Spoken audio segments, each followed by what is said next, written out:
예, 오늘은 새해 첫날이기도 하고, 첫 번째 이제 법회 날이기도 하고 해서요. 좀, 법의 소중함 또는 이제 법의 가치에 대해서 뭐 좀 그와 더불어서 좀, 그, 살펴보려고 하는데요. 열반경에서 보면은 이제 부처님께서 마지막으로 이제 안거를 보내시고 나서 이제 마지막 안거를 하시고 나서 되게 몸이 이제 심하게 아팠습니다.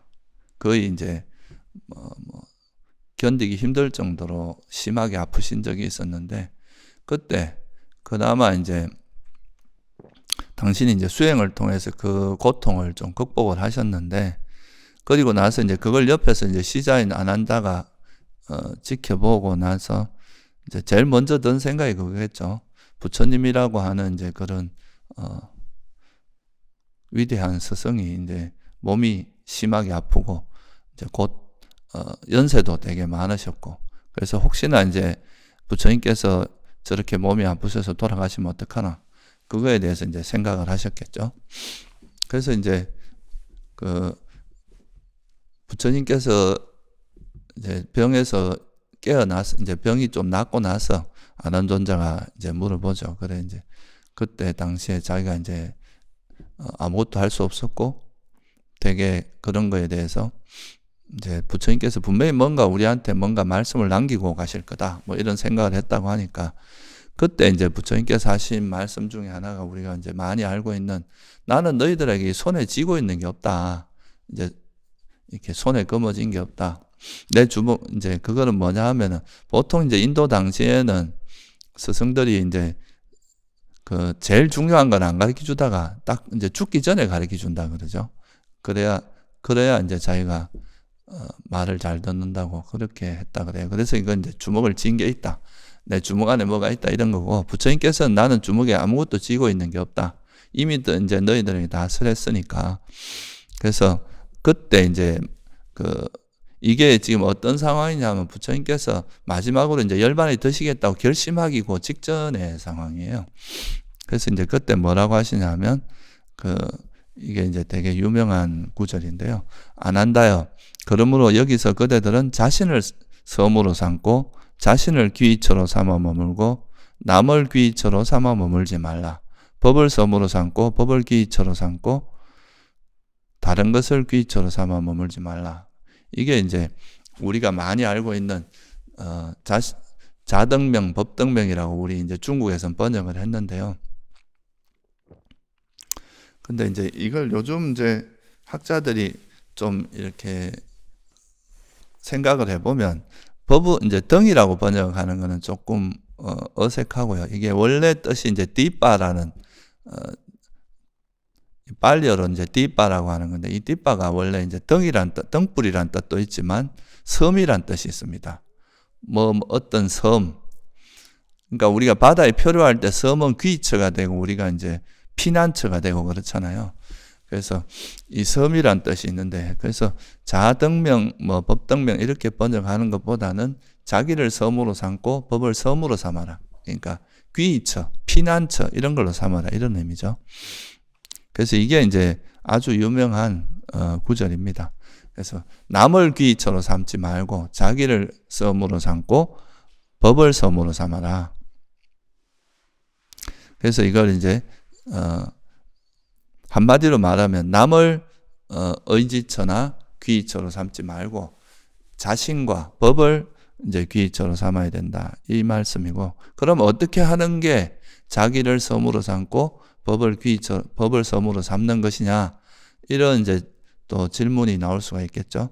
거기에 대해서 부처님께서는 이 나를 섬으로 삼고 법을 섬으로 삼는 것의 내용을 사념처 수행으로 설했습니다. 그러니까 기억 확립 수행이죠.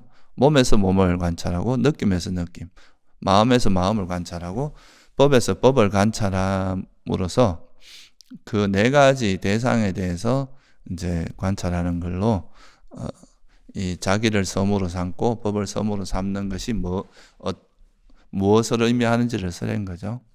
그래서 오늘은 여기에 대해서 좀 간단하게 제가 설명을 드리려고 합니다. 먼저 우리가 이제 자기를 섬으로 삼고 법을 섬으로 삼으라고 했는데, 먼저 이제 법이라는 것, 법을 이제 섬으로 삼는다. 이건 다른 말로 하면 이제 법을 의지한다. 법을 귀처로 삼는다. 이런 의미가 되죠. 이제 법이라는 게 뭐냐 하는 거를 먼저 좀 살펴보면, 이건 제가 옛날에 사승제에 대해서 법문을 할 때 자세히 많이 설명을 드린 내용인데요. 간단히 이제 말씀을 드리면, 법이라고 하는 거는 한마디로 부처님께서 이제 세상을 보는, 어떻게 보면 방식이라 할까요? 이제 당신이 이제 깨달음을 얻고 나서, 세상의 실상을 깨닫고 나서, 당신 나름대로 깨달은 그 내용을 이제 다른 존재들도 나와 똑같은 그 방식으로 괴로움에서 벗어나기 위해서는 당신이 깨달은 내용을 뭔가 이렇게 사람들한테 전달을 해줘야 되겠죠. 그 전달을 하겠는 데는 또 아무래도 언어가 필요할 겁니다. 그래서 이제 당신이 깨달은 그 내용을 정리해서 이렇게 설하신 내용이 법이다. 이렇게 보시면 될 것 같아요. 그래서 이 법을 이제 설하고 그 법에 따라서 이제 사람들이 그 법을 배움으로써, 그 법을 이제 공부하고 배움으로써 당신과 똑같이 그 괴로움에서 벗어날 수 있도록 하기 위해서 이 법을 설했다. 그래서 법은 한마디로 말해서 법 속에는 부처님의 견해, 부처님의 관점, 부처님께서 세상을 이해한 그 진리가 담겨 있는 거다. 그렇게 이제 한마디로 말할 수가 있겠죠. 그죠? 그래서 그러면 이제 부처님께서 도대체 그 깨달은 내용은 뭔가, 뭐를 이제 깨달은 건가, 그 깨달은 내용을 담은 것이 법이기 때문에, 그러면 그 부처님 깨달음의 이제 핵심은 뭔가라는 걸 보면은, 부처님께서 이제 출가하신 목적은 이제 괴로움의 소멸을 위해서 출가하신 거죠. 생로병사. 그러니까 살아있는 사람들은, 태어난 사람도 누구나 생로병사의 과정을 거치는데, 그런 생로병사에서 벗어날 수 있는 방법은 없는가? 이게 이제 출가 동기였고, 그리고 나서 이제 출가해서 여러 가지 이제 과정을 거쳐서 수행을 하시고 나서 마지막에 깨달은 게 이제 이 괴로움에서 벗어나는 길을 깨달으신 거죠. 실제로 이제 그 괴로움에서 벗어나기 위해서 어떻게 해야 되느냐.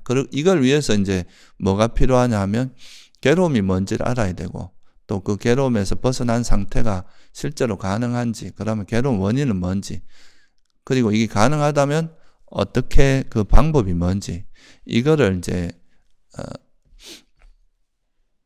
알아야만이 당신이 이제 그걸 깨닫고 터득하고 나서 이제 그 괴로움에서 벗어난 거죠. 그래서 그 괴로움에서 벗어나고 나서 이제 돌아보니까 왜 중생들이 이렇게 괴로움에서 벗어나지 못하고 끊임없이 이렇게 윤회를 하는가. 그 이유를 보니까 두 가지로 요약될 수가 있는 거죠. 그 디가니까에 보면 대인연경이라는 경이 있습니다. 인연에 대해서 설한, 그러니까 연기에 대해서 설한 경전이죠. 이 연기는 이제 아난존자가 이제 연기에 대해서, 내가 연기를 보니까 되게 이제 심오한 것 같더라. 나한테 아주 분명하게 드러나는 것 같습니다. 이러니까 그때 이제 부처님께서 뭐라고 하시면, 이 연기가 참 심오하다. 너무나 심오한 가르침이고 심오한 진리다. 그래서 안 한다. 이 법을, 연기를 깨닫지 못했기 때문에 이제 사람들이 윤회에서 벗어나지 못한다. 이렇게 이제 설한 적이 한번 있고요. 또 이제 대반열반경, 지금 제가 말씀드린 이 열반경에서 또 뭐라고 했느냐 하면, 비구들이여, 4가지 성스러운 진리를 깨닫지 못하고 깨뚫지 못하였기 때문에 나와 그대들은 이처럼 긴 세월을 이곳저곳으로 치달리고 윤회하였다. 그러니까 우리가 이제 끊임없이 윤회를 하고, 윤회한다는 것 자체가 계속 태어나서 생로병사의 과정을 걷다 다시 죽고, 다시 태어나서 또 생로병, 이런 이제 괴로움이 끊임없이 이어진다는 건데, 이유가 뭐냐고 보니까 4가지 진리를 깨닫지 못했기 때문이었다. 그래서 부처님께서 이제 파악하신 2가지, 이제 우리가 괴로움에서 벗어나지 못한 이유는 연기에 대한 무지 또는 어리석음, 또는 이제 4가지 진리에 대한 어리석음이더라. 이렇게 이제 당신께서 깨달으신 거죠. 그래서 이제 이 깨닫고 나서 이 깨달은 내용을 이제 당신이 이렇게 그 수행하면서 거쳐왔던 그 길이 있을 거 아니에요. 그죠? 당신이 어떻게 수행을 했는지. 그 당신의 어떤 수행 여정이 있는데, 그거를, 당신께서 쭉 정리를 하셔가지고, 그거를 정리한 내용이 뭐냐 하면은, 바로 이제, 팔정도죠. 그죠? 그러니까, 당신께서 이제 깨달은 그 과정을 체계적으로 정리를 해서 누구나 그 길을 가서 그 길을 따라가면은 그 수행을 이제 마무리할 수 있도록 이제 괴로움에서 벗어날 수 있도록 그걸 정리한 것이 이제 팔정도라고 할 수 있습니다. 그래서 어떻게 보면 이제 연기라고 하는 진리는 부처님께서 경전에도 보면 그런 말씀을 자주 하시거든요. 이 연기라는 진리는 내가 깨닫기 전이거나 열애가 뭐 출현하거나 출현했을 때나 출현한 이후에나 그런 거에 관계없이 이건 이 세상에 그러니까 존재하는 진리다. 진리인데 이제 열애가 출현함으로써 그게 이제 드러난다고 한 거지. 발견한 거라고 하신 거지. 이 부처님께서 만든 게 아니라 원래 이 세상의 진리다. 이렇게 이제 말씀을 하셨어요. 그래서 이 진리라고 하는 거는 우리가 그걸 알든 모르든 이 세상을 이제 지탱하고 있는 또는 세상에 이루어져 있는 그 실제 모습, 실상 이런 거라고 볼 수 있는데 그거를 모르면은 특히 이 존재에 대한 진리, 괴로움과 괴로움의 소멸에 대해서 모르면은 끊임없이 윤회를 할 수밖에 없고 괴로움이 일어날 수밖에 없다.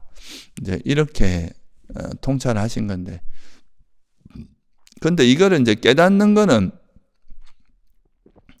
어떻게 보면 이제 본인 스스로가 열심히 수행을 해서 깨달을 수도 있는데 이 깨달은 바를 다른 사람에게 이제 전달하는 거는 또 약간 다른 문제인 거예요. 그래서 불교에서도 보면은 이제 우리가 스스로 깨달은 분을 붓다라고 이야기하거든요. 붓다라고 하는 스스로 깨달은 거고, 부처님의 법문을 듣고 이제 그 부처님이 설한 그 법문을 듣고 깨닫는 사람들을 이제 그냥 제자의 깨달음이다 또는 성문이라고 하죠. 성문. 들어서 깨닫는다 이 말이에요. 소리를 들어서 이제 깨닫는, 부처님의 법문을 듣고 깨닫는. 그러니까 우리가 부처님이라는 석가모니 부처님이 이 세상에 이제 출현하시고 나서 그 이후에 그 깨달은 분들은 다 성문이라고 볼 수 있습니다. 왜냐하면 부처님이 설한 그 법문을 듣고 깨달은 거니까. 근데 그 스스로 깨달은 분이 이런 부처님 말고 또 어떤 존재가 있냐면 영각이라고 있어요. 영각. 그러니까 또는 뭐 벽지불이라고 이야기하기도 하죠. 빨리어는 빠째까 붓다라고 하는데 이분은 뭐냐면 스스로 깨닫긴 깨달았는데 이제 홀로 뭔가 이 세상의 진리를 깨달아서 아라한이 돼서 이제 괴로움은 소멸했어요. 그런데 당신이 깨달은 그 내용을 체계적으로 정리해서 법을 설할 수 있는 능력은 없다고 그래요.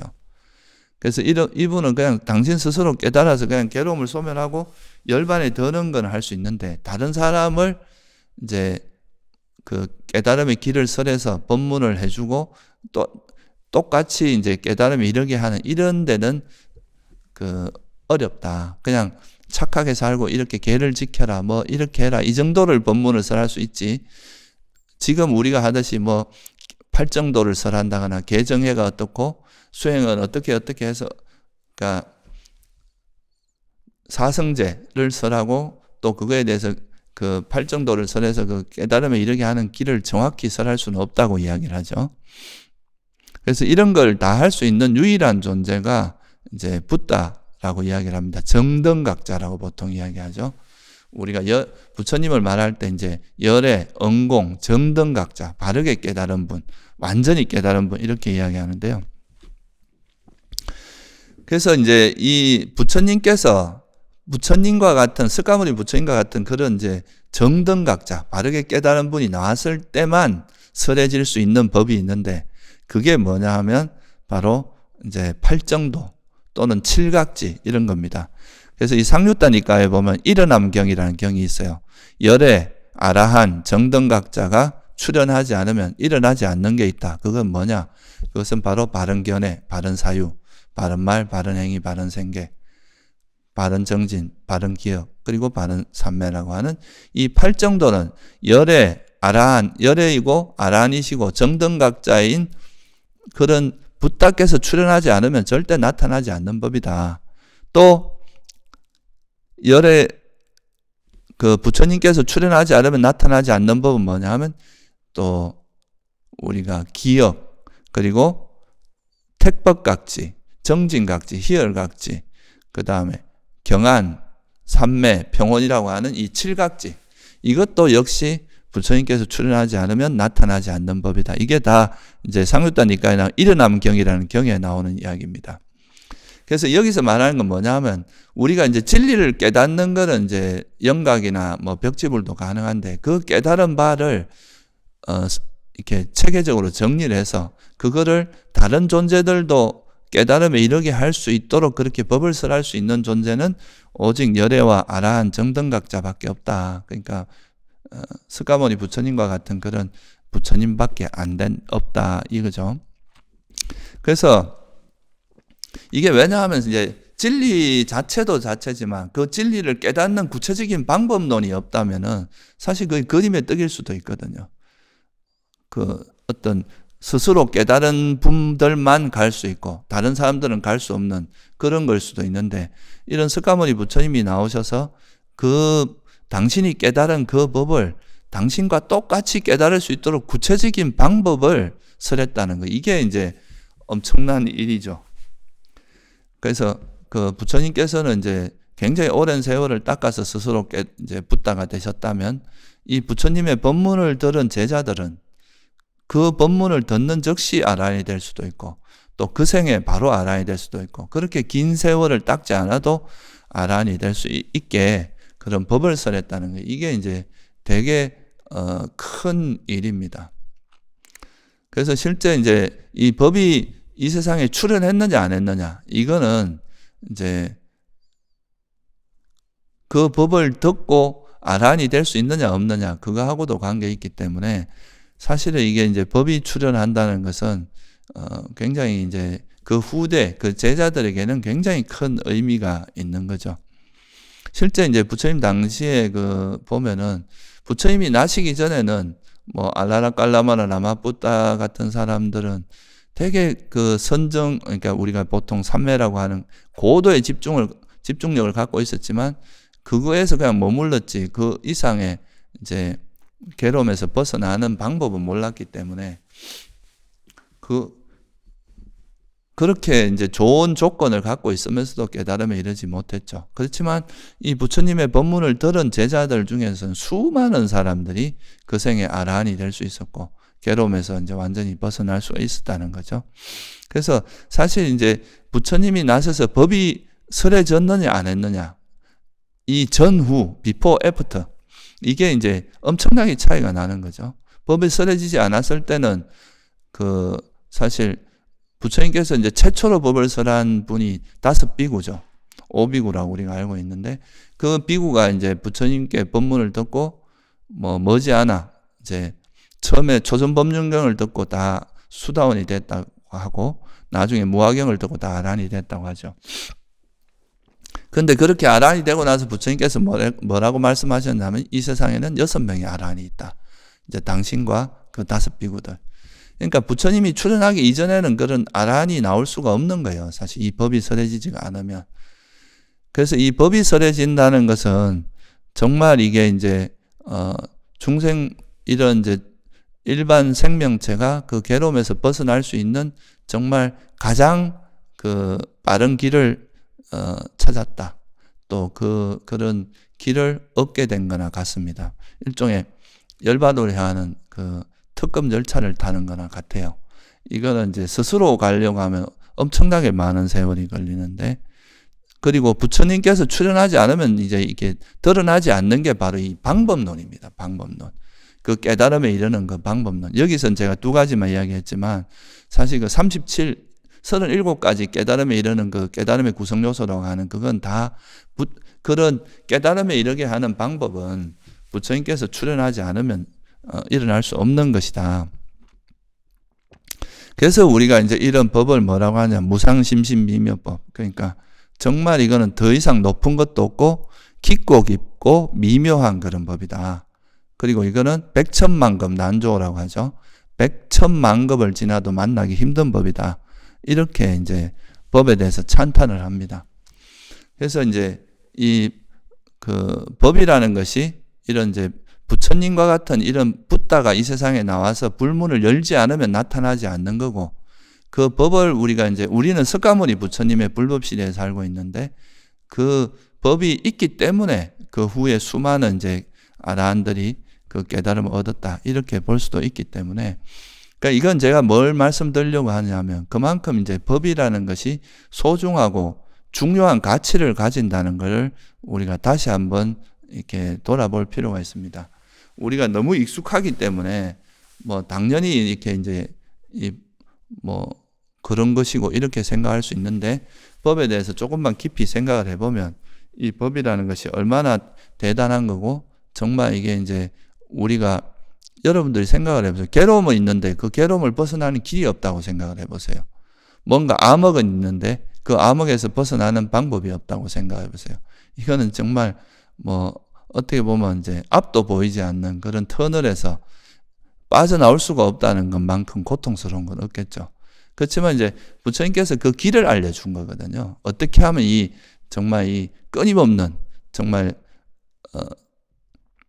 셀 수 없는 그런, 언제부터 시작된지도 알 수 없는 그런 괴로움의 윤회의 과정에서 그걸 벗어나는 길을 알려준 거니까, 그러니까 이제 이 법이 얼마나 소중한 거라는 걸 다시 한번 알 필요가 있고요. 또 이 이제 부처님이 설한 이 법의 핵심 정수라고 할 수 있는 게 뭐냐 하면은 바로 이제 당신이 깨달은 그 핵심이 영기고, 그 영기법을 깨닫는 방법론으로 팔정도를 이제 스스로 발견하신 거고, 그 두 가지를 체계적으로 정리해서 이제 설한 가르침이 사성제입니다. 그래서 이 영기를 통해서 이 세상에 있는 모든 건 조건지어져 있기 때문에 무상하고 괴로움이고 무하다는, 이건 고성제의 내용이고, 그렇다면 이 괴로움이, 이 세상이 형성되는 것 자체가 괴로움이라면 이 형성되는 건 왜 일어나느냐? 그거는 가래 때문이다. 계속 뭔가를 하려고 하는, 계속 존재하고 싶어 하는 그 가래 때문이다. 그래서 가래가 괴로움의 원인이라고. 그래서 가래가 있으면 이제 성냄도 있고, 그거의 원인에 또 어리석음이 있으니까 탐진치가 괴로움의 원인이라고 밝힌 게 집성제죠. 이 탐진치의 소멸이 괴로움의 소멸이고, 그러면 이 탐진치를 이제 버리는 이 영기를 알면 이제 고성제, 집성제, 멸성제를 어느 정도 알 수 있어요. 근데 이제 그거를 그러면 우리가 거기로부터 완전히 벗어나는 그 방법론이 뭐냐? 그거를 정리한 게 팔정도란 말이죠. 그래서 이 네 가지 진리는 하나도 빠지면 안 돼요. 딱, 하나도 빠지면은 그게 완성될 수도 없고, 넘치지도 않고 모자라지도 않은 딱 적당한, 그러니까 그를 설한 게 바로 이 사성제다. 이렇게 이제 말할 수가 있죠. 그래서 이 사성제라고 하는 것이 사실 이게 이제 부처님께서 설한 법의 코어 가르침입니다. 가장 핵심적인 가르침이고, 나머지는 이 사성제를 이해할 수 있도록 도와주기 위해서 설해진, 그러니까 계속 부연 설명한 거에 불과하다. 이렇게 이제 볼 수 있기 때문에, 그래서 이 법이라는 기준이 있어야 우리가 이제 수행을 바르게 할 수 있는데, 첫째는 이제 이 법 중에서 가장 이제 당신이 그 깨달은 내용을 체계적으로 또 핵심적으로 설한 가르침이 아까도 말씀드렸지만 사성제라고 말씀을 드렸는데요. 그래서 이 사성제라는 법은 일종의 이제 우리가 괴로움을 소멸하기 위한 어떤 수행의 여정에 있어서 일종의 나침반이나 지도와 같습니다. 먼저 우리가 괴로움을 소멸하기 위해서는 그 괴로움이 뭐고, 그 괴로움이 소멸된 완전한 행복이 뭔지, 이 두 가지에 대한 걸 먼저 정확히 알아야 되겠죠. 이건 방향성이거든요. 그래야 괴로움의 소멸로 갈 거 아니에요, 그죠? 괴로움을 행복으로 알면 자기는 행복을 실현한다고 노력하지만 실제로는 괴로움이 일어나는 걸로 갈 수가 있잖아요. 사람들은 계속 태어나는 것을 행복이라고 생각하고 계속 태어나려고 하는데, 부처님이 보시기엔 그건 괴로움이라고 보신 거거든요. 그러면 이거는 사실 자기는 행복을 실현하겠다고 하지만 실제로는 계속 괴로움을 향해 쫓아가고 있는 거랑 같기 때문에, 그래서 그 진리의 그런 법에서는 첫째는 이제 괴로움과 행복이라는 것에 대한 명확한 정의를 이제 내려줘서 우리가 버려야 될 것과 실현해야 될 것, 이 두 가지를 분명하게 알려준 거죠. 그래서 이제 괴로움과 행복에 대한 정의를 명확히 해서 수행의 바른 방향성을 알려줬고, 그 다음에 이 방향성을 알았으면 그 괴로움을 소멸하기 위해서는 어떤 방법을 이제 구체적인 방법이 있어야 되거든요. 아무리 좋은 이상이라도, 아무리 듣기 좋은, 우리가 이제 뭐 되게 듣기 좋은 말들은 많습니다. 그렇지만 그거를 이제 구체적으로 내 삶에서 실현하기 위해서는 그 구체적인 방법론이 있어야 되겠죠. 그죠? 그런 방법론이 없다면은 그거는 일종의 그 그림의 뜻과 같아요. 그냥 흙이만 찌지 배고픔이 채워지질 않습니다. 그래서 이 구체적인 방법을 설했는 거, 이게 이제 부처님이 출연했을 때 가장 큰 이익입니다. 그래서 이제 그 방법을 설한 게 바로 뭐냐면 팔정도로 설해진 거죠. 그러니까 괴로움이 왜 일어나느냐? 가래와 또는 가래를 중심으로 탐진치 때문이다. 그러면 이 탐진치를 버리기 위해서는 어떻게 해야 되느냐? 계를 지키고 삼매를 닦아서 우리가 집착하고 있는 그 대상의 본질을 꿰뚫어 봄으로써 그 집착을 버리게 만드는 이런 이제 개정해를 닦음으로써 또는 팔정도를 닦음으로써 거기에서 벗어나게 하는 이런 방법론까지 설했다는 거죠. 그래서 이 법이라고 하는 것은 수행의 바른 방향성과 방법을 분명히 드러내고 있기 때문에 이거를 이제 의지해서 수행을 해야 우리가 바른 길을 갈 수 있다. 그래서 부처님께서 법을 의지하라 그런 거죠. 법을 서모로 삼고 법을 의지처로 삼아라. 다른 걸로 삼는 게 아니라. 그런데 이제 이런 이 법이라는 것이 이제 결국은 우리 수행의 바른 방향성과 그런 방법을 명확히 드러냄에도 불구하고 요즘에 이제 많은 사람들이 이런 법에 대해서 공부를 하지 않고 배우지 않고 그 법에 대해서 듣지 않고 그 자기만의 어떤 생각으로 수행을 하는 경우가 되게 많은데요. 실제로 이 수행을 해보면은 수행을 하는 과정에서 굉장히 많은 함정들이 있습니다. 그리고 또 위험도 우리가 빠지게 되는 그런 위험도 되게 많아요. 근데 우리가 세속에서 이제 뭐 어떤 장사를 해도 그 시장 조사도 하고 그걸 열었을 때 여기서 장사가 잘 될 수 있을지, 얼마나 많은 사람이 올 수 있을지, 내가 어느 정도 팔아야 내가 이익이 남을 수 있을지, 이런 걸 다 조사하고 그 오픈하는 게 일반적이잖아요. 또 세속에서도 지혜로운 사람이라면. 더구나 우리가 이제 괴로움을 소멸하는 길이라고 하는 거는 결코 쉬운 일이 아니거든요, 이게. 어떻게 보면. 저희들 같이 출가를 하는 경우는 어떻게 보면 자기 인생을 걸고 이제 하는 건데, 그런 것임에도 불구하고 이 자기가 이제 수행을 하는 이 길에 대해서 어떻게 보면 명확하게 조사해서 이게 정말 이렇게 하면 내가 수행에 내가 원하는 길에 이룰 수 있는지, 이런 거를 우리가 조사해야 되는데, 그거를 이제 분명하게 제시해 놓은 게 부처님의 가르침에 다 사성제나 이런 연기의 가르침에 다 있단 말이에요. 근데 왜 그거를 이제 외면하고 자기식으로 하냐 이거죠. 이거 사실 되게 위험한 발상이거든요. 어떻게 보면 이제 우리가 사실 수행을 한다는 거는 부처님이 가신 그 길을 따라가는 게 가장 안전해요. 우리가 우리 세계에서 제일 높은 산이 에베레스트 산이잖아요. 그 산을 갈 때도 그 먼저 갔던 사람이 닦아놓은 그 루트가 있습니다. 그 루트를 따라가야 그게 위험하지가 않지. 그냥 자기 마음대로 가다가는 이제 어떻게 될지도 모르고 거기에 이제 정상까지 도달한 사람은 그래도 이제 그 가는 길을 이미 알고 있기 때문에 그 길을 따라가면 훨씬 안전한데, 그런 거에 대해서 전혀 모르는 사람들이 그냥 뭐 가다 보면 되겠지 이렇게 생각하고 가다가는 대부분 목숨을 잃거나 뭐 크게 다치거나 이렇게 되기가 쉽겠죠. 그래서 이 수행의 길은 그런 것보다 훨씬 더 미묘하고 그 수행을 해 나가는 과정에서 오는 장애들이 많습니다. 그래서 우리가 첫째는 이 부처님께서 법을 의지하라고 한 이유는 당신이 이제 그 길을 가보면서 이제 이미 닦아놓은 그 길을 가는 것이 가장 안전하고 또 잘못된 길로 가지 않을 가능성이 높고, 그렇기 때문에 이 법을 의지 않고 가는 것은 굉장히 위험하고 무모한 일이다.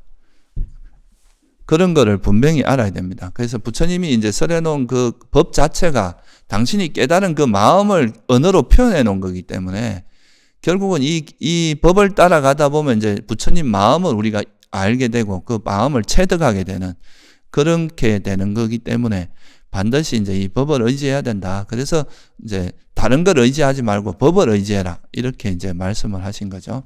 법을 섬으로 삼아야 된다. 그리고 또 법이 이제 이렇게 바른 방향과 바른 수행법에 대해서 명확히 제시를 하고 있기 때문에 결국은 또 이 법이 뭐가 또 우리 수행을 하는 데 있어서 내가 수행을 하다 잘못된 길로 가지 않도록 해주는 점검수단이 됩니다. 검정수단이. 보통 이제 이 수행이라고 하는 게 자기 이제 내면의 일이기 때문에 잘못 수행을 하다 보면 자기 세계에 빠지는 경우가 굉장히 많습니다. 자기 주관적인 경험을 너무 이제 침소봉대해가지고 되게 과다하게 해석을 해서 사실은 자기가 경험한 게 어떻게 보면 별것도 아닌데 이제 이거를 굉장히 대단한 것처럼 이렇게 해서 마치 깨달음을 얻은 것처럼 이렇게 해서 그렇게 해서 그걸로 또 해석을 하면 대부분 또 해석이 되는 경우도 많습니다. 그래서 이 수행을 하면서 자기가 지금 바른 길을 가고 있는지, 또 부처님께서는 이제 수행의 길에서 먼저 이제 계를 지키다 보면 삼매를 닦고, 삼매를 닦으면 삼매를 닦은 다음에 어떤 지혜가 생기고 그걸 통해서 어떻게 해서 깨달음이 전체 그 과정을 큰 흐름을 이렇게 밝혀놨단 말이에요. 그리고 이제 나중에 어떤 번뇌가 사라지면 수다원이 되고 그 다음에 어떤 게 사라지면 사다함이 되고 아나함이 되고 아라한이 되고 완전한 깨달음 얻는 그 전체적인 어떤 프로세스 큰 지도를 알려줬는데 그걸 보면 이제 자기가 지금 하는 수행이 여기서 부처님이 설한 가르침에 어디쯤 해당하는지 이런 걸 이제 검증을 할 수 있잖아요. 이 기준이 있으니까. 근데 그런 거 없이 이제 수행을 하다 보면 자기가 이제 수행하면서 얻어진 그런 경험을 너무 과도하게 해석을 해가지고 자기가 이제 출발점에 불과한데도 마치 그걸 깨달은 것처럼 이해할 수도 있고 또 그럼으로써 또 이제 수행을 하다 보면 뭔가 이제 알아지는 게 있단 말이죠. 뭔가 알아지는 게 있는데 그 알아지는 거를 어떻게 해석하느냐에 따라서 또 상당히 다른 어떤 결과가 나타나거든요. 예를 들어서 뭐 우리가 알아차림을 하다가 뭐 이제 수행, 불교에서 말하는 그런 이제 예를 들면 알아차림이라는 수행을 하면서도 그 알아차림 하다 뭔가 알아지는 게 있는데 그런 거를 예를 들면 뭐 기독교적인 사상을 갖고 있는 사람이 이런 수행을 했으면 아, 우리 삶에서 현재 드러난 이게 다 신의 모습이 나타나는 신의 현현이구나. 이렇게 해석할 수도 있거든요. 이거를 우리가 불교적으로 보면은 이거는 하나의 조건에서 발생한 하나의 현상이다. 이렇게 볼 수 있지만 신의 어떤 뜻이 나타나는 거다. 이렇게 해석할 수도 있단 말이죠. 그러니까 우리가 경험하는 그 세계를 우리도 이제 사람들은 누구나 또 나름의 지혜가 있기 때문에 자기식으로 해석을 할 수 있는데 그 해석의 방향이 그러니까 진리하고 잘 부합했을 때는 우리가 진짜 괴로움의 소멸로 갈 수 있지만 그게 아니라 자기식으로 해석을 하게 되면 자기만의 세계로 빠져들고 이게 소위 말하는 사견이거든요. 이렇게 되면은 이거는 진짜 뭐 옆에서 누가 말을 해도 잘 고치기도 힘들어질 수도 있습니다. 특히나 그냥 추론이나 논리적인 사고로 해서 뭔가 이렇게 이게 맞다고 생각한 사람은 그거보다 더 뛰어난 논리나 근거를 가지고 이야기하면 이건 이 사람을 깰 수도 있어요. 그런데 그게 아니라 이제 수행의 경험까지 보태져 버리면 이거는 이제 너는 이런 거 경험도 안 해본 사람이 왜 나한테 이런 소리 하냐 이렇게 하게 되고 자기가 경험한 거에 대해서 이제 워낙 과도하게 그거에 대해서 이제 확신을 갖고 있기 때문에 이제 다른 사람이 그런 이야기를 해도 잘 안 듣게 됩니다. 그래서 이게 참 어떻게 보면 그 사견이 강해진 사람들은 진짜 이거 고치기가 굉장히 힘들거든요. 옆에서 누가 조언을 해줘도 거의 안 듣기 때문에. 그래서 이제 우리가 신신명이라고 하는 이제 거기에 보면 뭐가 나오냐면 호리유차면 천지형격이다 이런 말이 나와요. 털끝만큼이라도 차이가 있으면 나중에 가보면 엄청난 차이가 하늘과 땅같이 차이가 난다는 거예요. 지금 수행을 이제 처음 시작을 하고 초보자 때는 뭐 견해가 바르든 안 바르든 이게 그렇게 큰 차이가 안 납니다. 그런데 수행이 깊어지면 깊어질수록 이 바른 정통 부처님의 바른 가르침을 이해한 사람하고 그렇지 않은 사람은 수행에서 엄청난 차이가 나타납니다. 이건 외도로 가느냐 이제 바른 정도로 가느냐 이런 갈림길이 될 수도 있다 이거예요. 그래서 이런 이제 부처님이 말씀하신 이런 바른 견해를 가지고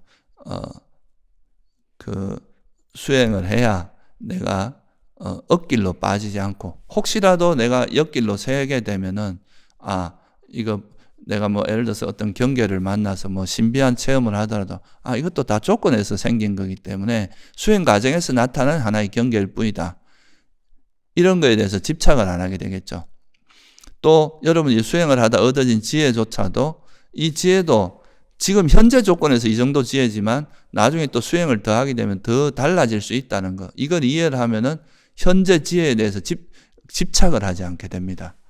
그래서 이거는 이제 계속 어떻게 보면 이제 내가 완전히 괴로움에서 벗어날 때까지는 절대 방심하지 않고 탐진치가 완전히 소멸할 때까지는 끊임없이 노력을 하게 되는데 그렇지 않으면 자기가 좀 수행하다 뭔가 좀 알아지고 뭔가 조금 이제 감이 생기고 조금이라도 뭔가 수행에 대해서 지혜가 생기면 이전에 안 보이던 뭐 경전도 다 알 것 같고 이전에 몰랐던 것도 다 알 것 같고 이래가지고 마치 자기가 다 아는 것처럼 착각할 수도 있습니다.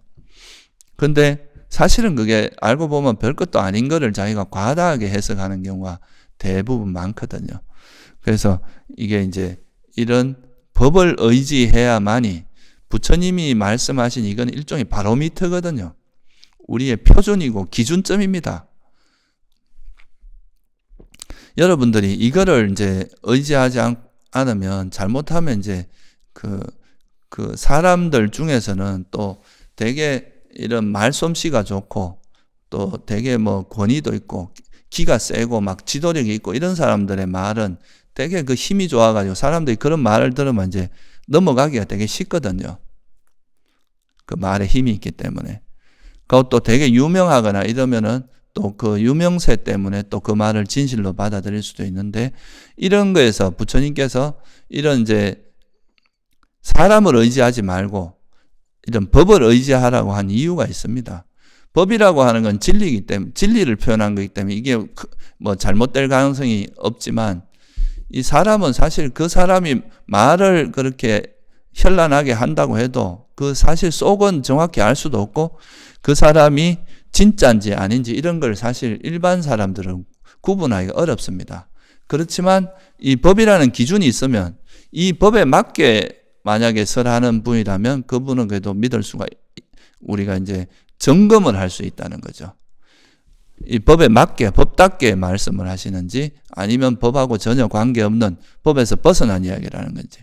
그래서 이 이제 열반경이라고 하는 경전을 보면은 이 열반경이라고 하는 거는 그 부처님께서 열반하시기 전에 이제 하루 정도 설한 거를 이제 모아놓은 경전이기 때문에 이거는 후대에 일어날 일에 대한 대비책 같은 걸로 설한 측면도 되게 많거든요.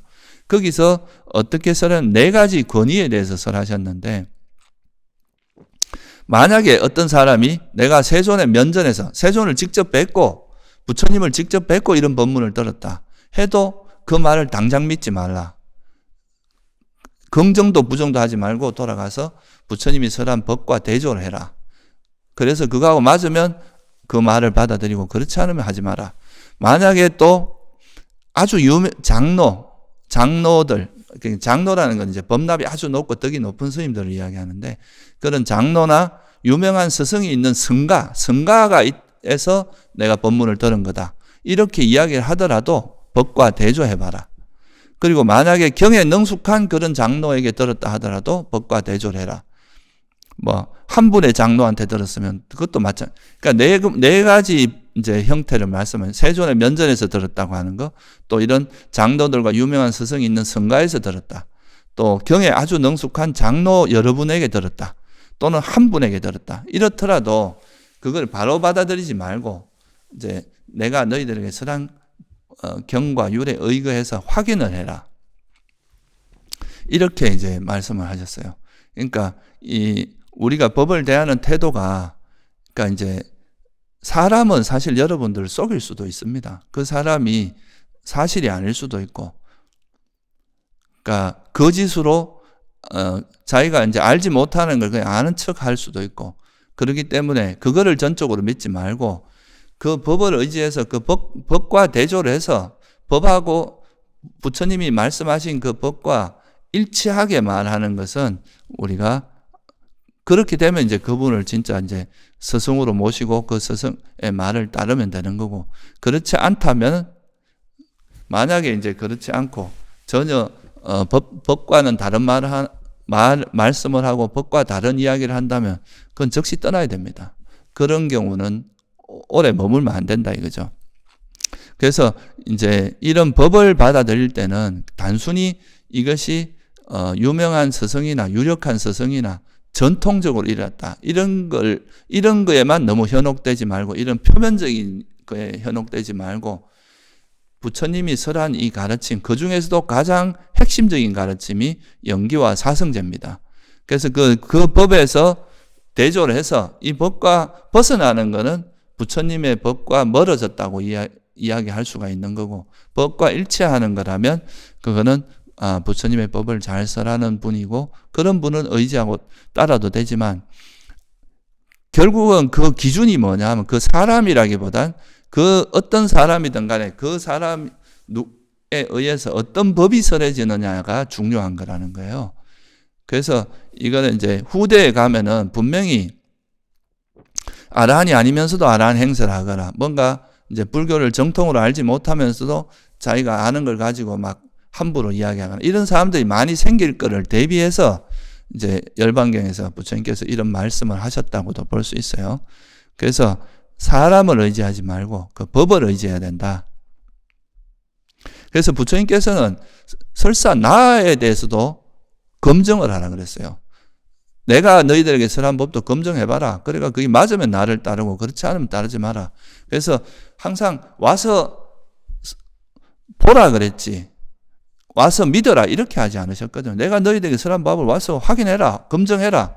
나라도 의심해서 한번 확인해봐라. 그렇게 확인하고 이게 정말 법답고 이것이 옳다고 생각하면 그때 이제 내 말을 듣고 수행을 하라 이거죠. 그죠? 그래서 이제 이런 측면에서 우리가 부처님 법을 소중히 여겨야 된다 이거죠. 그죠? 법을 따라서 법을 의지해야 된다 이거고, 그래서 이 법을 의지하는 거는 이제 그 부처님 법을 일단 배우고 익혀야 되고, 그죠? 그리고 나서 자신을 의지하라고, 자신을 섬으로 삼아라라고 말한 거는, 그 법을 배워서 듣고 난 다음에 그걸 그냥 이론으로 알고 있으면 그거는 뭡니까? 그냥 지식일 뿐이잖아요. 내가 부처님 법을 아무리 뭐 사성제나 뭐 연기에 대해서 딸딸 외운다 하더라도 그것을 그냥 외우는 걸로 끝나면은 그건 자기 게 아니고 부처님의 가르침을 그냥 일단은 그 지식으로서 배운 거잖아요. 그러니까 이거를 자기 문제 또는 자기 존재에게 적용을 해서 사실인지 확인을 해서 자기 스스로 확인해 나가는, 스스로 이 법을 의지해야 스스로 보아 알 수 있거든. 스스로 볼 수 있거든요. 이 법을 의지해서 자기 안에 일어나는 몸과 마음의 현상 또는 이 세상에 대해서 관찰하다 보면 부처님께서 설한 가르침이 정말 맞구나라고 확인을 할 수가 있겠죠. 그죠? 그런 과정을 거쳐야 됩니다. 그래서 이 법을 배웠지만 그 법을 그냥 단순히 지식으로 남는 게 아니라 내 문제, 내 삶에서 그걸 확인하는 작업이 이제 필요하죠. 그걸 우리가 뭐라고 하냐면 나를 섬으로 삼아라 이렇게 이야기하는 겁니다. 그러니까 법을 섬으로 삼고 부처님이 설한 그 법을 배우고 그 법을 이제 익힌 다음에는 이 법에 따라서 이제 내 삶의 문제 또는 이 세상을 관찰하면서 그 법을 확인해서 내 안에 이제 확인하고 체득하는 과정이 반드시 필요하다. 그래서 그게 바로 이제 나를 섬으로 삼는 거고, 그렇게 하는 방법이 뭐냐? 몸에서 몸을 관찰해라. 느낌에서 느낌을 관찰해라. 그 다음에 마음에서 마음을 관찰하고 법에서 법을 관찰하는 거다.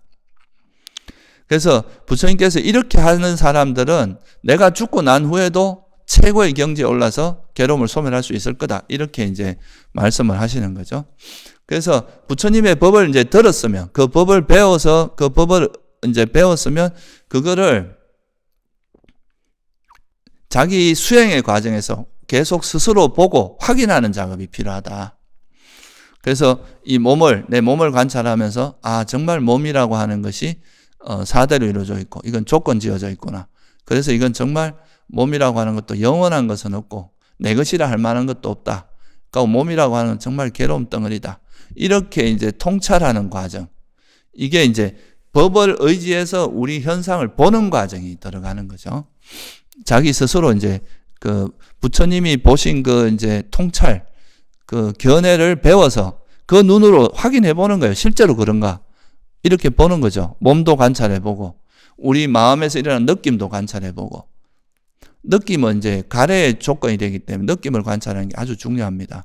그리고 또 우리 마음이 어떻게 움직이는지, 탐욕이 있는 마음인지 없는 마음인지, 성냄이 있는 마음인지 없는 마음인지, 이런 걸 또 관찰해야 되겠죠. 그리고 나면은, 그 다음에는 이게 해로운 법인지, 유익한 법인지, 그러니까 이제 오장애와 칠각지를 관찰하는 거. 해로운 건 버리고 유익한 건 개발하는. 이런 쪽으로 이제 계속 수행을 해 나가는 것이, 그러다 보면 이제 법이 단순히 이론이 아니라 자기 안에서 체화되기 시작하는 거죠.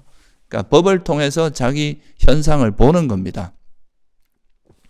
그러면 이제 우리가 뭘 할 수 있냐 하면, 이제 이거를 우리가 뭐라고 보냐면, 이제 몸에서 몸을 관찰하고 느낌에서 느낌을 관찰하는, 이건 결국은 몸, 느낌, 마음, 법이라고 하는 거는 다른 말로 물질과 정신이고, 결국 그게 나라는 존재에 대한 관찰이거든요.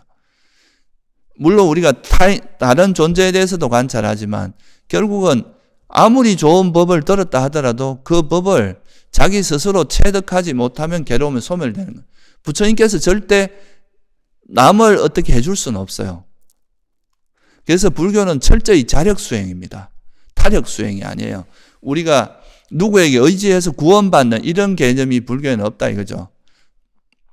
보통 일반적인 종교는 뭐 신이 있고 그 신에 의지해서 신을 영접하고 받아들이면 내가 구원받는다. 이런 이제 구조로 되어 있지만, 부처님은 그게 아닙니다.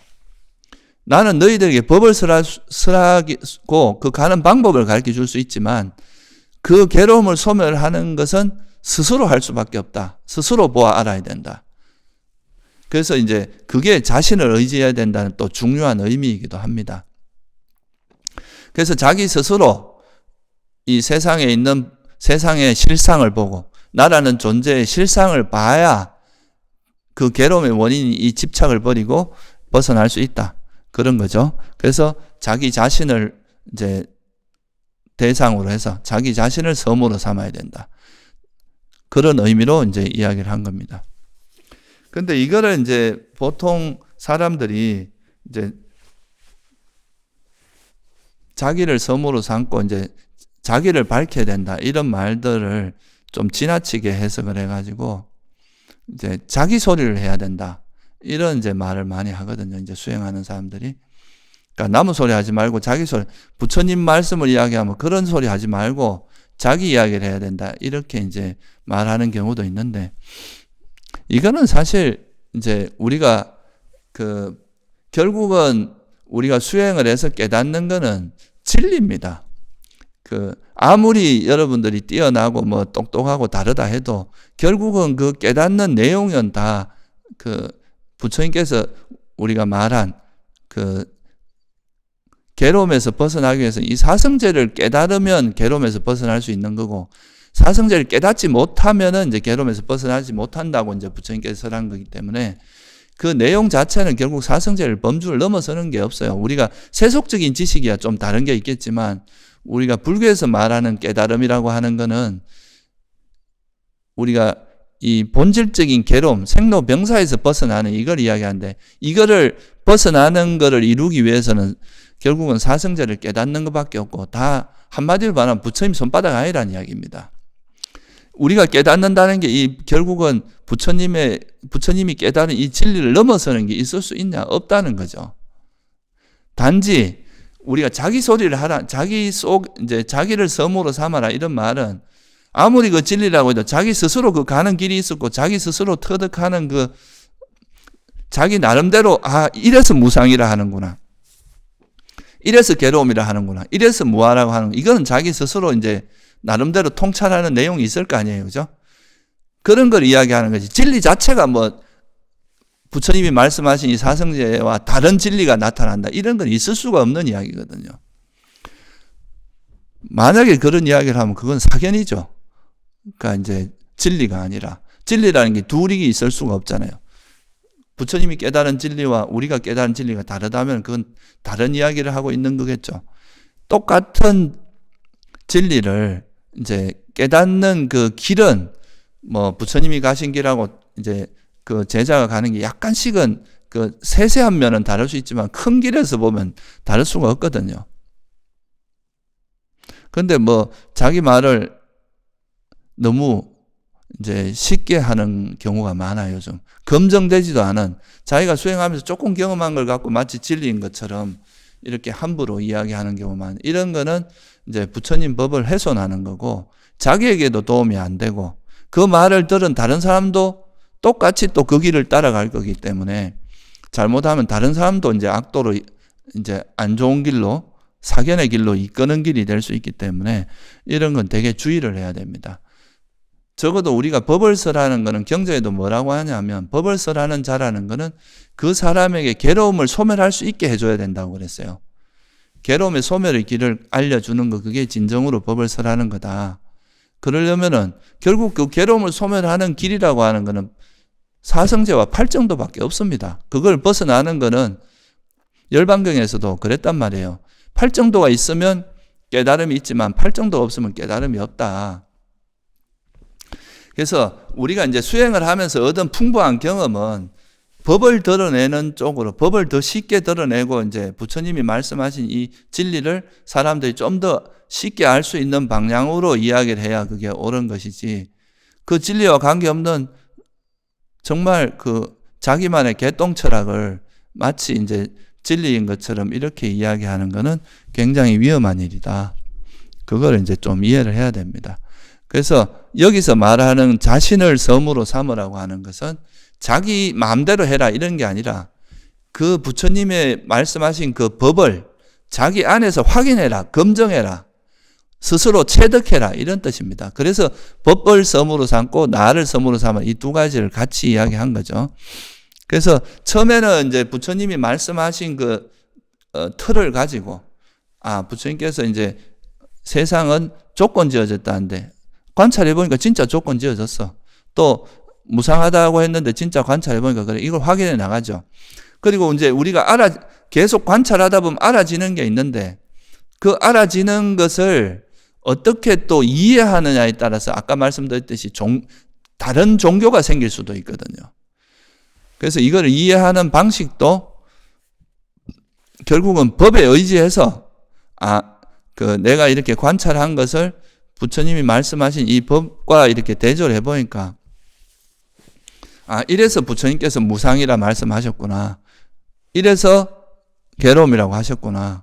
또 왜 탐욕이 해로운 법이라고 하신지 이제 이해가 돼. 왜 그러니까 가래를 조건으로 괴로움이 일어나는지 이해가 된다. 팔정도를 실천하면 내가 지혜를 닦으니까 정말 이렇게 그 해로운 법들이 버려지는구나. 이런 거를 이제 그 진리의 틀에서 자기가 또 얻은 거를 다시 확인하고 그 진리를 통해서 다시 그 현상을 보고 이렇게 하는 과정에서 이 법이 저절로 터득되는 거거든요.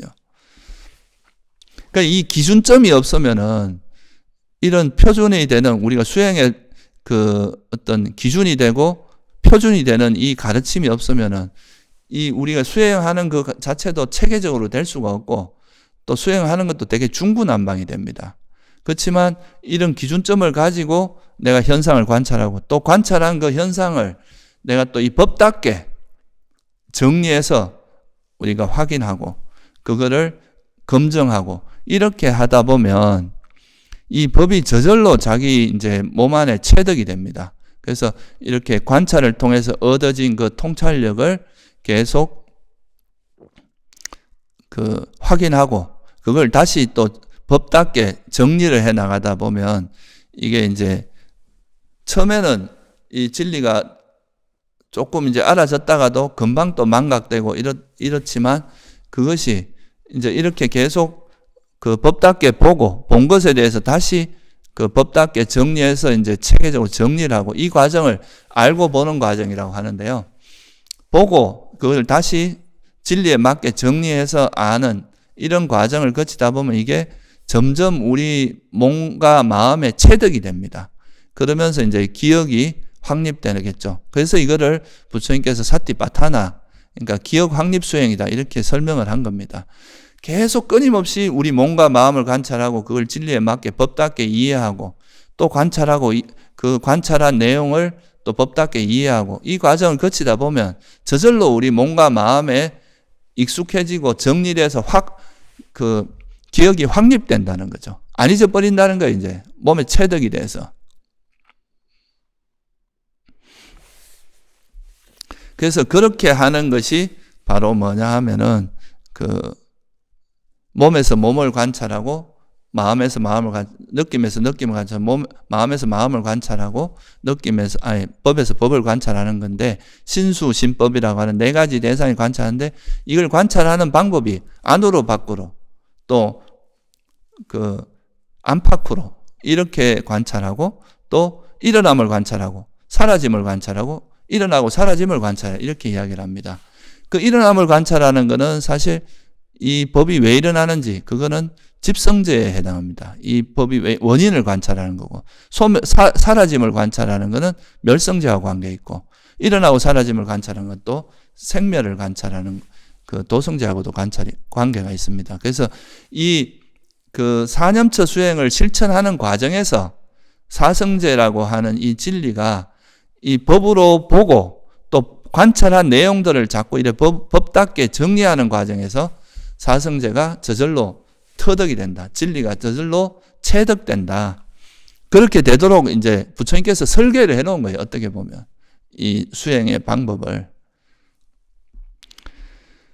그래서 이제 그렇게 해서 얻어지는 것이 소위 말해서 이제 그 법이 자기 안에 체득되는 것. 이거를 우리가 부처님께서 뭐라고 하셨느냐 하면 이제 법을 섬으로 삼았어요. 그 다음에는 이 법을 자기를 또 섬으로 삼아서 이 부처님께서 설한 법을 그냥 지식으로 끝나지 말고 자기 안에서 이제 사념처를 실천해 몸을 관찰합니다. 몸을 끊임없이 관찰하고 또 자기한테 일어나는 이 느낌을 끊임없이 관찰하고 또 자기한테 일어나는 마음을 관찰하고 또 이 마음에서 어떤 장애가 일어나는지 또 어떤 지혜가 개발되는지 이거를 관찰하고 이렇게 관찰하면서 얻어지는 통찰력이 있을 거 아니에요. 그죠? 뭔가 알아지는 게 있습니다. 그 알아지는 것을 다시 이제 또 법답게 그러니까 특히 이제 이 진리에 맞게 그러니까 네 가지 진리에 맞게 정리해서 또 이해를 하고 그거를 이제 그렇게 하는 걸 바르게 안다고 이제 이야기하는 거죠. 그 안 것에 대해서 계속 이렇게 하다 보면 이제 이런 노력을 통해서 이 안 것이 망각되지 않는 거죠. 그러니까 이게 이제 점점 우리 마음속에 기억이 확립이 됩니다. 그거를 우리가 이제 기억의 확립이라고 이야기하는데 그래서 마지막에 이제 대념처경에서 마지막에 하는 이야기가 뭐냐면 이제 항상 바르게 알고 바르게 기억하는 자 되어 머문다 이렇게 이야기를 합니다. 그래서 세상에 대해서 욕망과 성냄을 버리면서 세상에 대한 욕망과 성냄을 버리면서 열심히 노력하고 바르게 알고 바르게 기억하며 머문다. 또는 기억하는 자 되어 머문다. 이게 이제 대념청에 나오는 정형구인데 우리가 몸에서 몸을 관찰하고 느낌에서 느낌, 마음에서 마음, 법을 관찰하다 보면 이 몸과 느낌과 마음과 법에 대한 욕망이나 성냄이 버려집니다. 욕망과 성냄이 버려진다는 게 결국 이제 마음의 삼매가 이루어진다는 거고 그것이 버려지면 이제 거기로 인한 그 바른 통찰이 일어나겠죠. 그죠? 그 지혜를 통해서 그 우리가 경험하는 그 네 가지 대상, 이거는 결국 물질과 정신이고, 또는 다섯 무더기, 또는 나라는 존재입니다. 그래서 이거에 대해서 바르게 통찰할 수 있다는 거죠. 그리고 바르게 통찰한다는 게 뭐겠어요? 결국은 이 물질과 나라고 하는 존재는 물질과 정신일 뿐이구나.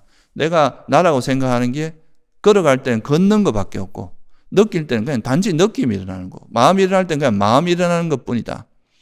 법이 일어날 때는 그냥 오장에 일어나거나 칠각자에 일어나는 거지 내가 뭘 하는 게 아니다. 이런 이제 통찰이 이루어지겠죠. 그러면서 이제 물질과 정신일 뿐이고, 또 그거는 조건에 의해서 생겨난 것일 뿐이기 때문에 이것 자체가 정말 변하기 마련인 거다. 무상하다. 괴로움이고, 또 변하기 마련이니까 이거는 불만족스러운 것이다. 불확실하고 불만족스럽고, 그래서 괴로움이고, 괴로움의 속성이 있다. 무상하고 괴로움인 것을 어떻게 내 것이라 하겠느냐. 이거는 무하다. 이렇게 이제 통찰력이 점점 생기는, 이게 바르게 아는 거거든요. 바르게 알고 이런 게 이제 점점 확립이 되면 이거에 대해서 이제 통찰이 완전히 정착되면 고성제를 꿰뚫어 아는 게 되거죠. 그러니까 이제 정말 물질과 정신이고 이건 무상하고 괴로움이고 무한한 걸 철저히 알게 되면, 그러면 이제 여기에 대해서 이것이 정말 무상하고 괴로움이고 무한한 걸 철저히 알면 이건 더 이상 집착할 가치가 없어지는 거죠. 그러니까 여기 붙들고 있는 이 집착이 빛바래게 되는 거죠. 그래서 그 이욕이라고 하는 이제 욕망이 버려지게 됩니다. 그게 집성제가 버려지는 거고, 그러면 이제 멸성제도 실현되고 아라한이 돼서 이제 괴로움을 소멸할 수 있게 된다. 그래서 이 나를 섬으로 삼고 법을 섬으로 삼는다는 의미는 결국은 이제 법을 배워서, 특히 이제 부처님의 가르침의 정수인 사성제와 이 영기, 특히 이 사성제의 모든 게 다 포함됩니다. 이 네 가지 진리를 배워서 그것을 이제 내 몸과 느낌과 마음과 법, 다시 말해 물질과 정신을 계속 관찰함으로써 그 속에서 이런 네 가지 진리를 스스로 터득해야 된다 이거죠. 터득하는 그런 수행이 바로 사념처 수행이고, 그것은 법으로서 보고 또 본 것을 다시 법답게 정리하고 이 과정을 거치면서 그게 이제 체득이 된다는 거예요. 그것이 바로 사념처 수행이고, 그게 바로 나를 섬으로 삼고 법을 섬으로 삼는 것이다. 그래서 이거를 이해한 사람은 부처님이 계시나 안 계시나, 스승이 계시나 안 계시나 스스로 그 길을 찾아갈 수 있다. 이런 이야기죠. 그래서 부처님께서 이제 내가 열반이 들더라도 이런 이제 사념처, 그러니까 나를 섬으로 삼고 법을 섬으로 삼아라. 그거는 바로 이제 네 가지 기억 확립을 실천하는 거다. 몸에 대한 바른 기억 확립, 느낌에 대한 바른 기억의 확립, 마음에 대한 바른 기억의 확립, 법에 대한 바른 기억, 다시 말해서 사성제에 대한 바른 기억을 확립하면 그걸로 이제 모든 괴로움에서 벗어날 수 있다. 이런 이제 이야기를 하고 있습니다. 그래서 우리가 수행을 할 때는 이제 사람에 의지하거나 이제 남에게 의지하지 말고 우리가 그 스승을 존경하고 스승에 대해서 이제 그 스승의 말을 잘 따르고 이런 것은 아주 중요합니다. 근데 그 전제 조건은 뭐냐 하면 이 법과 일치하느냐 안 하느냐, 그러니까 기준이 있어야 된다는 거예요. 그래서 그 법에 따라서 법을 잘 쓰라는 분이라면 그거는 이제 법을 의지하는 거나 비슷한 효과를 내는 거죠.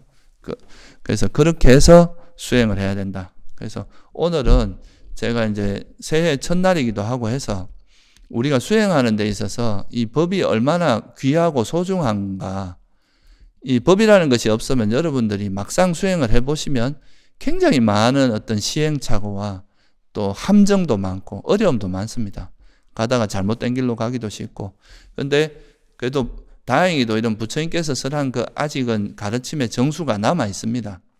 그런데 이런 가르침을 팽개치고 뭐 자기가 얼마나 자기 지혜가 수성하다고 자기만의 그 지혜로 수행을 하겠다고 하는 것은 오만이다. 그런 건 굉장히 무모한 일이라고 할 수 있습니다. 그래서 부처님의 가르침을 잘 배워서 그거를 자기 삶에 이렇게 실현하는 것.